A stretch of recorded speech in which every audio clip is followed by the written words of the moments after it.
Hello, Stitchers. Welcome to Stitch Please, the official podcast of Black Women Stitch, the sewing group where Black Lives Matter. I'm your host, Lisa Woolfork. I'm a fourth-generation sewing enthusiast with more than 20 years of sewing experience. I am looking forward to today's conversation, so sit back, relax, and get ready to get your stitch together. Hello, everybody, and welcome to the Stitch Please podcast. And like I say every week, this is a very special episode because this episode is the Quilters Lipker. I did just make that up, the Quilters Lipker, as a way to kind of talk about this fantastic mother-daughter duo of quilters. And I'm speaking, of course, of Janda Lipker and Rebecca Christian-Lipker, who managed to blend powerful African-American history with fandom as a way to sustain a joy practice through the needle arts. And their work is so vivid, so inspiring, and just so powerful. And I am grateful to welcome them both today to the Stitch Please podcast. Thank you so much, Jan and Rebecca, for joining us today. I'm happy to be here. So, Jan, I'm going to start with you. Can you talk a little bit, and I ask this question all the time, what is your sewing story? Did you have lots and lots of experience? I did read that a lot of things kicked off for you as a team in 2020. Did you have any sewing experience that went before that? I started sewing when I was really little. Grandmother in Mississippi, mother sewed, we all sewed. We weren't wealthy and we didn't know that. My mother made sewing fun. So she's like, you can make your own clothes. You don't have to buy from the store. And we didn't realize we were doing that because we weren't well off. And I started sewing my first dress in third grade. So I've been sewing literally my own clothing since third grade. It was fun. My mother made it fun. I didn't realize till I got to an adult that was sneaky, but it was cool. And then we just grew up sewing. And my grandmother taught us how to quilt very little. And she just experienced, I couldn't quilt with the quilting bee ladies, but I loved listening to their stories and cutting out the fabric because we just took old clothes and we cut patches from old clothing. And they literally sat in a circle and talked and shucked peas. And literally, it was just so much fun. I just like listening to the stories as a kid. You're like, who did what? It was so much fun. If you stayed quiet, yes, and they forgot you was there, girl, you could get some tea. Wait, what? Because they slip into their comforts, when they forgot. It's that repetitive motion, the things you can do and not have to pay such close attention, hulling peas, snapping beans, sitting and stitching with a group of people and the harmony of the bubbles of conversation. And so were you about a third grader when you were doing this as well? You grew up as part of your process, you sewing yourself, but also being part of a community of women that did that. I just wanted to hear about this kind of the fly on the wall type scenario of being a little Black girl in a big Black family with Black women talking. I mean, y'all, I know many of y'all who are listening are not 3-year-olds or in the third grade, but I'm telling you, if you were a kid as like I was a kid and those adults forgot that you were around, just plumb forgot. Right. Let you in a room. A lot of times we weren't allowed in the room. Because you're annoying and you're a kid and they can't talk and say anything because kids, as my friend said, are God's microphones. And you say something once in front of a kid that you don't want nobody else to know. And then next thing you know, you hear about it when you're in the line at the bank. Yes. So, you can't. Loudly, yes. Every summer we would go to Alabama and Mississippi as part of our yearly travel. I didn't realize how blessed we were, but we started that when I was 5 years old. So every year we spent a week in Alabama and a week in Mississippi. So that was the highlight for me because these ladies did this, every other day they were sewing or getting fabric together because they came together and made quilts with real cotton from the cotton fields. So it was just very interesting watching them do the tops. But I had more fun spreading the cotton. Literally, they didn't have batting. They used cotton, just straight off got the seeds out, cotton. So It was a lot of fun. But we did that every year. And I think they didn't let me touch a needle probably until I was in 9th or 10th grade. I just cut fabric. Wow. That was your apprentice. Day. It reminds me of back in the day, Jan, I think you and I might be close age mates. And back in the day, there was no remote control because you had children and the children were the remote control. Yes. It's like all these fancy automatic cutters, the machine that can cut this and the rotary cutter. It's like, no, you didn't need rotary cutters because you had kids and the kids did that. Or like, I remember vividly my mother calling me over to her very big, heavy metal, I think it was a Singer machine that she had in a table, a huge, heavy 30-pound machine. And she'd say, Lisa, come over here with your young eyes. I need you to thread this needle. I was the needle threader. That's what I did. Yes, come over here with your young eyes. Bring your young eyes over here so you can put this needle in. You take me back. Like, girl, thread these needles, because it was like 10 of them. So I'd be sitting there and I'm thinking, why can't they see this? I understand now. But it's like, why can't they see Gosh, it's so easy, you guys. Just open your eyes a little more. And it's like, this is why we don't let 9-year-olds in here. Because y'all are a pain in the ass and you give information that nobody's requested. Oh my God, thread them needles. So Rebecca, how did you pick this up? Like, I know for me, my mother sewed, my grandmother sewed. I didn't want anything to do with it until I went to graduate school and I needed some type of relief, some type of stress relief, some type of something else. And I found that in sewing. How did you, as someone who grew up with a mom who had all of this sewing background and experience, how did that land for you as someone who's clearly creative? Yeah, I was not interested for the longest time. My grandmother on my dad's side tried with Barbie. She's like, look, you can make their own little dresses. So I'm like, that's nice. Let me know when you're finished and I'll play with it. But I was always crafty. I did everything else. I did knit, I did crochet. But for some reason, sewing didn't click for the longest time. And to your same story, it was in law school where we started the business. We did the hair care. And then I'm like, okay, well, the pandemic has shut everything down. We just had an awful show at a big venue and we're just stuck in the house. And I'm like, well, there's literally nothing else to do. I think with age came patience and knowing like, all right, it's not all going to come together. You're not going to be great at it initially, but there's time because literally the whole world shut down. So let's do it. I really love that. I know that it can be so devastating to have a big show where you've expended funds and time and energy, and then there's nobody there or people aren't coming because, wait, a pandemic has happened and now you all are about to lose this investment in the funds and the time and like, oh, this is so demoralizing and frustrating. So you come in the house and you say, people need masks, we hear. And Jan says, I have a sewing machine. And the next thing you know, y'all are making masks. Like, was it a big jump to switch from we're going to vend these beauty products in person at shows to let's make masks to sell online? That seems like a long journey between those 2 points. What was that like? Fortunately, my mom loves you so much. We don't play about indecisive. Make your decision and let's go. Like, you can think as long as you want. Once it's time to get rolling, get rolling. So fortunately, she's an amazing shopper. So the getting what we needed was the easy part. It was the transitioning on the website. Our website crashed. We had to buy a new one. Thanks to her providence. So going, hey, I saw this advertisement for Shopify. Shopify is not sponsoring us, but if they want to, they absolutely should. Yes, they're not sponsoring this either. But if you want to, you can hashtag pay Black women and sponsor all of us. Listen, I was like, okay, well, I don't know much about it, but I'll figure it out. And the big theme of us is I may not know all the answers right now, but I'm going to figure it out. And it's going to look great. And trusting each other and trusting that process is how we made that switch in a relatively short amount of time I figured out like lighting, photography. I bought a light box to take the picture. I can't show you in person and you can't feel my vibe to know like, hey, I'm not sketchy. I've actually been out here for a minute. But let me show you how these masks would work and getting the layer, us talking about it. Mom, I think you still hate making ties to this day. I hate making ties. Yeah. And then we realized, oh, elastic sometimes hurts and people's faces are different. So that didn't always work for the fit.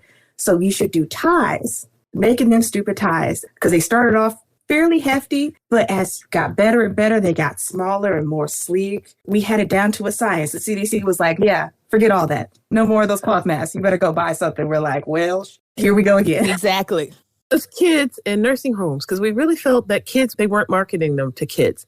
And we don't do ugly. We really don't do ugly. So we wanted character masks for kids because no kids wants to walk around with their mother's mask on. They want Spider-Man. They want Wonder Woman. They want whatever they want. Exactly. They want Avatar. They want their own things that they like. Spider-Man. They want what they want. And they kept them on because they liked them because it was their character fandom. So again, that was the impetus versus doing as characters because I'm a big kid. I will watch a cartoon right now. Same. I want us all to sit down and watch Avatar after this is over. My favorite episode, I think it's season 6, the silent episode about the general's son who passed. The one with the teeth. That was so Right? You had the one where he's drinking the tea under the tree and it's dedicated to one of the writers on the show. I'm having chills right now just remembering that episode. It was so great with Uncle and how he loved that boy so much. Zuko with his rage and just so good. You know, walking through the village, going to the tree to have the picnic. Yes, see? Yes, exactly. Yes. Rebecca's like, nerds. I'm just not trying to cry today. Y'all not getting me all puffy-eyed. Then I'll be all... But this is what I love. I love that joy is always our option. Joy is our birthright as well. And we can talk about our powerful history, and you can stitch that history with about 500,000 stitches. And part of those stitches are joy and laughter and trauma and loss and limitation, but they all resolve through love. And that's how you end up getting the things that you're able to create. Can you tell me about the Henry Box Brown quilt and what led you to tell that story in stitches? I was talking to strangers on the internet like I normally do. So we were on TikTok and I knew I needed help because listen, my background is law, economics, ain't not a lick of marketing in there. So I had met a really nice other TikToker whose platform was booming.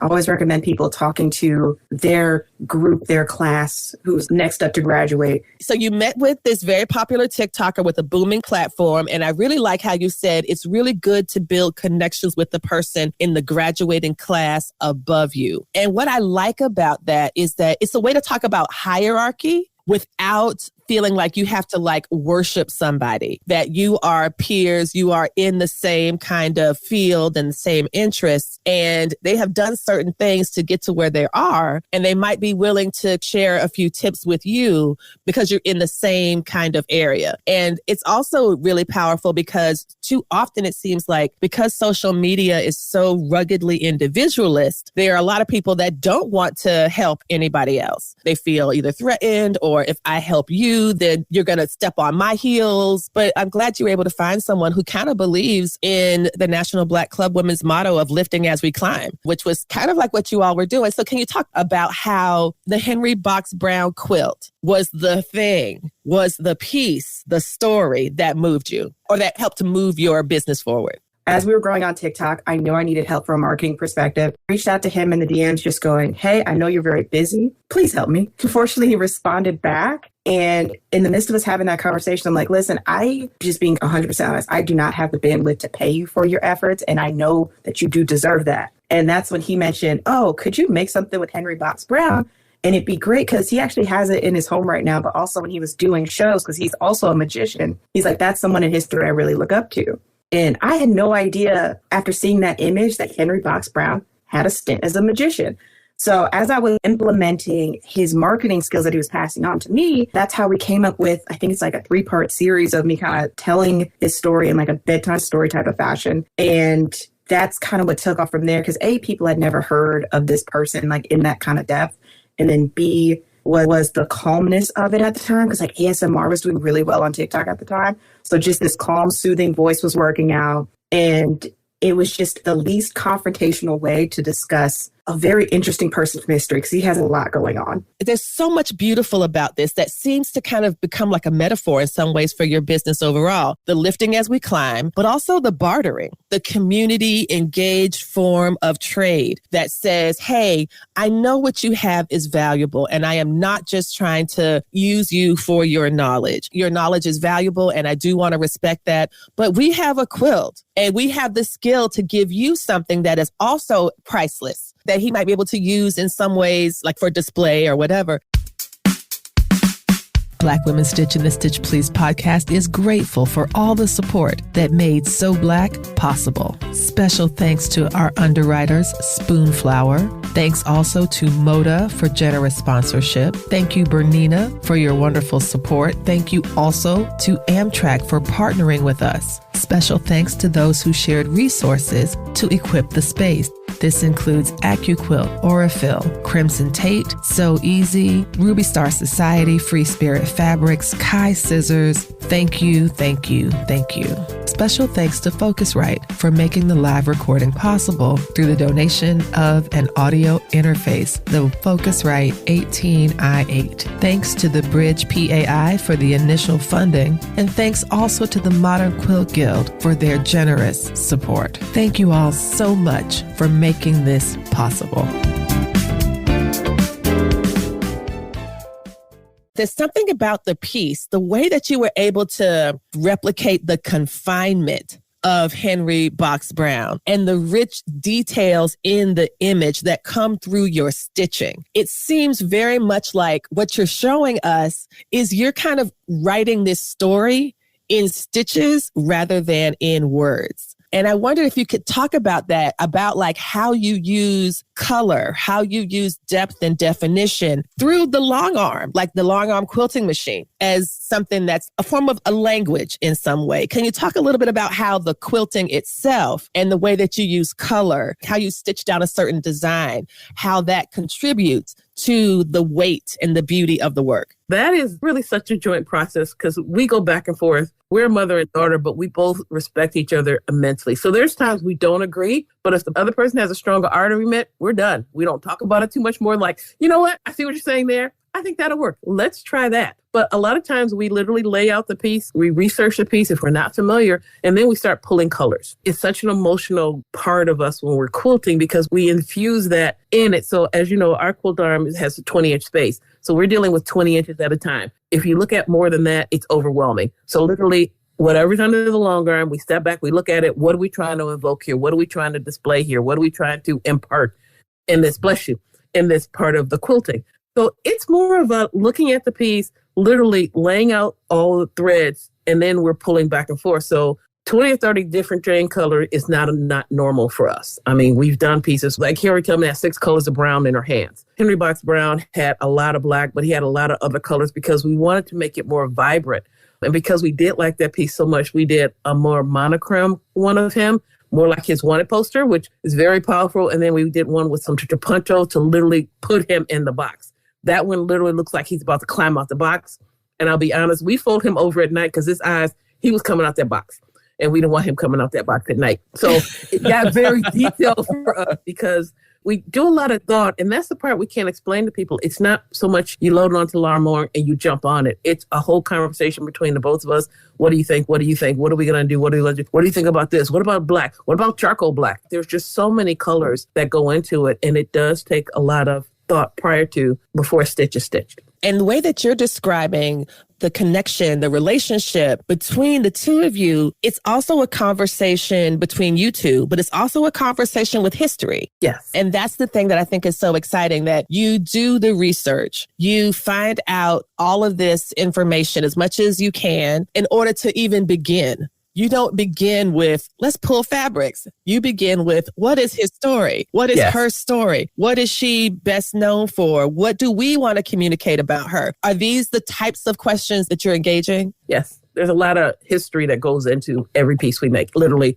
every piece. And that's why people go, can you make this? No, not right now, because they don't realize a piece can take 2 or 3 days worth of research, depending on what we're doing, because we don't want to just jump on it. And it's a lot of time and investment in a quilt. And you don't want to just go, oh, just give them this, they won't notice. We treat every quilt like we're giving it to a family member. That's literally, we want you to love this forever. And whether you see some of our goose eggs that we put in there or not, we know they're there because we might throw a heart in, we might throw something extra in, because it's like giving a piece of artwork in our minds to someone who's going to cuddle with it.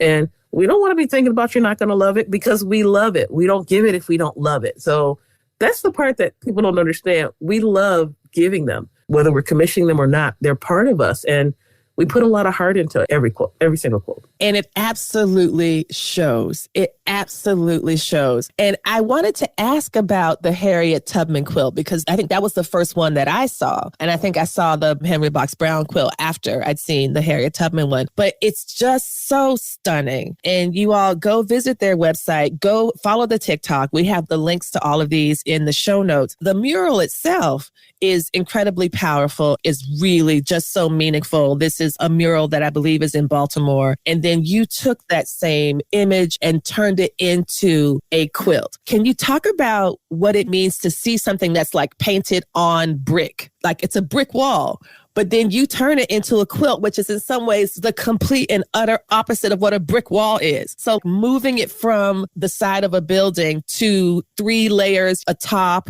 some quilt batting, and a backing is such a powerful transformation. Can you talk a bit about that process and what that was like? That one was a little tougher. Pre-pandemic, Becca was doing the hair care business. So we were doing a lot of craft shows. At craft shows, we would see tapestries all the time. And I'm an art person. I retired and I just love them. I go, oh, that's pretty. I don't know what I'm going to do with it, but I'm going to do something. So we bought tons to say, Becca, stop looking at me. To say we bought a lot, we bought like several, like a couple hundred, because we were at these craft shows, but they were selling them really reasonable. And I had never seen that before because Becca had me doing 80 craft shows. I love her dearly. And it was so much bonding time.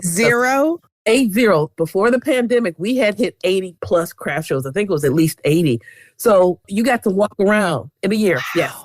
Listen, I could not do 80 craft shows because especially if I was buying stuff, I'd be like, why am I even here? Because all the money I make, I'm spending on the floor. My son was just in college and I really wanted his room. He was really in the tapestries at that time. So again, being the overbuying mom, I really wanted his room. So yes, I love you so much and I'm really going to miss you, but not in the way when you're in your room because now that's going to be mine. Yes. The couch is always available to you, sweetie. We love you so much. But I like to switch out because he likes to switch out. So anyway, we brought that piece and then we brought it home. Didn't think about it anymore until we started quilting and then we pulled it out and he goes, oh, Rebecca's like, Mom, let's do this one. And I'm like, wow. So again, we're back to, well, let's research this. Who is this by? Who is this about? Then we saw the image and I'm like, wow.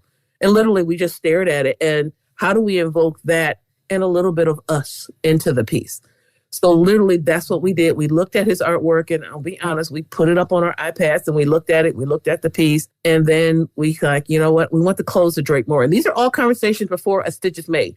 We pulled all the colors. I think we probably pulled 40 colors before we were done. It's like, no, this won't work. We want to emphasize the green more. We want to do this. So there's probably 18 different colors of green in that green. I love that people see the stitching that we do, but they don't see it and they don't realize how much goes into every single little bitty element of how you quilt it. But we wanted to respect the mural where, to us, the lines on the right specifically, and I won't go into much detail, the lines are brickwork lines. But for me, they're the invisible wall that we're all still breaking through. Those are those little kind of goose eggs, I mean, and the piece, it looks like the wall, but that's an invisible wall. And our favorite part is the back where people don't see. It's a brick wall. Yes. We're still breaking through these walls. But she was just such, everybody, again, Black, honestly, I think knows Harriet Tubman. We had to respect that legacy of her legacy and that image. So that one was a work close to our heart. And we had to do her justice. So that was a lot of stitching and a lot of thread colors. Becca, what do you think? Ma, I don't know. What do you think? Ma, what do you think? Let's do, how about this here? So again, every piece we do that with. And that's the fun part to me because I get to engage with my daughter, my best friend. So yeah. I love this so much. I'm sure that there's folks listening to this who are like, oh man, how wonderful is it that this mother-daughter duo can have this kind of vibrant relationship based in mutual trust and respect for each person's artistic vision and relying on one another, that there's going to be things where Rebecca's going to know more and there's things where Jan's going to know more. And that is absolutely okay. And as it should be, this is what a collaboration requires. If you all both had the exact same set of skills and the exact same set of knowledges, it wouldn't work. So I really love seeing that. I think it's really powerful. I just wanted to ask a quick question about the trapunto. If you could talk a little bit about that, because I think that I love that technique. And so can you explain to the audience just briefly what trapunto is and how it was useful in getting depth into this quilt? Again, trapunto, as you know, is using extra layers of batting. In this case, we use poly because it was a higher loft. We really wanted him to appear encased in the box. So literally we went with the highest loft of polyester batting around the edges to give that extra depth. For us, it's kind of sad that it doesn't show up on pictures, but when you see the piece in person, it literally looks like he's in the box because the trapunto comes off slightly over a 1/4 inch and it gives that depth in it. And It's literally all around the edges. And again, as you know, we stitched a little harder around it to literally give it all the way around, encasing him in the box. So it literally looks like he's going to walk out that box. But I love Trapunto like you. And the biggest part is knowing not to stitch it too hard. Becca's like, Mom, don't stitch the edges too hard, because we wanted to keep it clearly around the edges. Yes, I love the technique, and I have not had much. I think I'm still waiting for that patience that Rebecca says come with age. I haven't found that patience to do a lot of like handwork and that type of manipulation, because I'd rather just make an outfit. So let me ask you all about what you all have coming up. There's some really exciting commissions coming your way in May. What can you tell us about these exciting projects? We have been blessed, Becca and I. The Chagrin Arts is a local gallery that does a lot of work with the Ohio Innocence Commission and the Ohio Innocence Project. These are lawyers who volunteer their time to help get wrongly convicted, primarily Black men out of jail. Their last person that got exonerated had been in jail 20 years. And he's also an artist. So a lot of these men are artists. So not only do they help them get out of jail, Chagrin Arts showcases their artwork where they can actually sell it there too. But they're an amazing organization. So when we found them, actually they found us, there's not much we can't do for them because of who they're affiliated with and how they help these people in these dire situations. So you have these attorneys, which again, Becca being a lawyer, it was kind of like a full circle, and a lot of them are musicians, and my son is a musician. So they're trying to help my son, who's also in law school. So it was just this huge, okay, Jesus, you're just going to bring all these people to us at one time. Okay. We're ready. We take a deep breath and we're ready. And they literally opened the doors to us. Again, I'm trying not to cloud because it's so weird when you meet people, let's be honest, in our lives as adults, when people go, oh, we'll help you. Why? And then you have to step back and you say it in your head. Wait a minute. I'm the one that helps everybody. You're going to help me? Wait a minute. What? See? And it was one of those, okay, so tell me more. You're always polite. Tell me more. And when they got into their mission, it was painless. So in May, they have an annual fundraiser. Right now, it's tentatively set for the House of Blues in Cleveland. They have lawyers, the Supreme Court justice. They have a band, and they give a concert to raise funds to help these lawyers, again, continue this amazing mission to help these persons get out of jail. I don't know if I can mention his name, Rebecca. Can I mention his name, the artist? Not right now. Well, listen, how about this? Don't tell us. People can look it up and find you, right? And so, I'm going to direct you all to keep your eyes and ears peeled and follow the Lipkers, follow on TikTok, follow on IG. I'm sure as May approaches, you all are going to be talking about this, and then people can find out what they need to know. We do not need to let any cats out of any bags for this interview. Not at all. But he donated his art. That was the amazing part. He's a multiple Pulitzer Prize winner. He donated the art, and obviously we're donating the quilting to auction off this piece. Oh, so we're excited. It's going to be incredible, and I cannot wait to see it unfold. As we wrap up this great conversation today with Janda and Rebecca Lipker, I'm going to ask you both. The closing question of the Stitch Please podcast is our motto, our slogan. We will help you get your stitch together. I'll ask you first, Jan, what would you advise for our listeners to help us get our stitch together? Stitch in any way that makes you happy, no matter what anyone says. Do what makes you happy. Whatever that craft is, whether it's stitching or not, mostly just do what makes you happy. And it just works out. It's a happy place for you. Just stitch the way you want. I love it. Thank you so much. Rebecca, how about you? How are you going to help us get our stitch together? I'm going to say be very clear about your boundaries and sticking to them. They reap dividends. It's one of the most expensive things that you're ever going to develop, but they're so important. And sometimes whether you say yes or whether you say no, if you stick to your boundaries, it all works out. So that is something that we've had to use a lot lately, of sometimes saying no means I don't hate you, but I'm just not doing it. I say no in love too.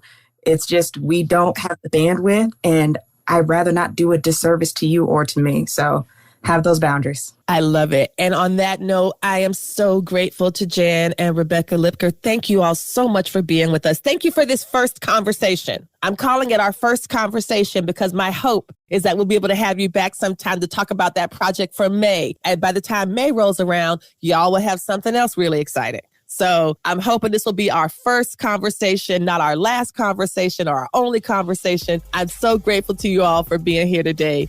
Really, truly. Thank you so much. Thank you. Thank you so much. You've been listening to Stitch Please, the official podcast of Black Women Stitch, the sewing group where Black Lives Matter. We appreciate you joining us this week and every week for stories that center Black women, girls, and femmes in sewing. We invite you to join the Black Women Stitch Patreon community with giving levels beginning at $5 a month.